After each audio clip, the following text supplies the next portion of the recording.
Hello guys, बाउ र छोराको सेकेन्ड ब्लगमा यहाँहरूलाई हार्दिक स्वागत गर्न चाहन्छु।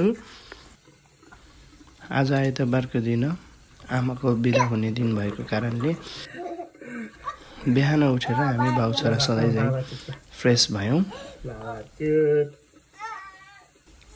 आज चाहिँ चिया पिउने बेलामा आमा भएको कारणले हामी तीनजनाले छोराको डिमान्ड अनुसार चियर्स गर्दै चिया पियौँ। त्यसपछि आमा खाना बनाउनुतिर लाग्यो। बाबु खेल्दै थियो, म यता बिस्तारै मिलाउनुतिर लागेँ। बाबुलाई अहिले खेल्ने बेलामा कोही साथी नभएको कारणले ऊ एक्लै पनि खेलिरहेको हुन्छ। आऊ बाहिर, उज्यालो भयो, बिहान भयो, आऊ।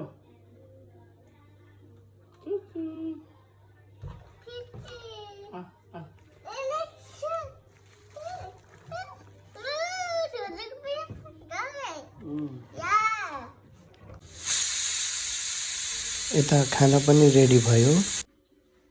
त्यसपछि हामी परिवारै मिलेर खाना खायौँ। आज बुढीको बिदाको दिन हाम्रो सपरिवार र ध्रुव सरको सपरिवार ओनाहामा इयोन मल घुम्नको लागि जाँदैछौँ।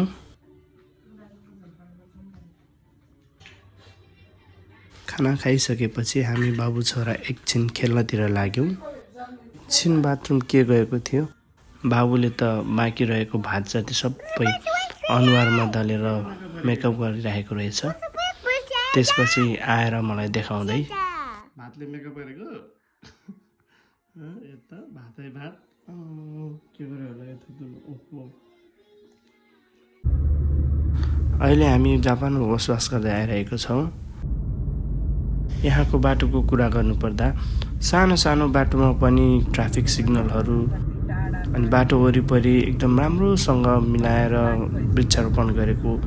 हाम्रो देश नेपाल प्रकृतिले नै एकदम सुन्दर बनाएको देश हो, तर जापान भने यहाँको मानिसहरूले नै बनाएर सुन्दर भएको देश रहेछ। गाडीमा बाबु केही छिन सुतेको थियो। धेरै दिन भइसकेको थियो बाबु खुल्ला ठाउँमा नखेलेको। इयोन मल पुग्ने बित्तिकै ऊ खुल्ला रूपमा खेल्न थाल्यो।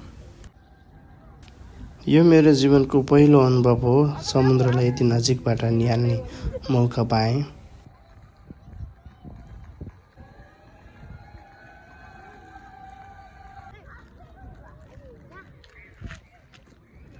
बाबुले दिदीको इलेक्ट्रिक स्कुटर खोसेर आफूले चलाइरहेको थियो।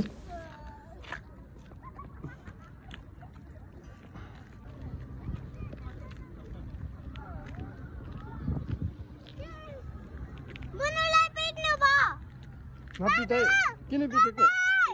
बुनुलाई किन पिटेको? त्यसपछि हामी खाजा खानको लागि इयोन मलभित्र पस्यौँ। खाजा खाने ठाउँमा बाबु बेसै रोएको हुनाले हामीले कुनै पनि भिडियो खिच्ने मौकै पाएनौँ।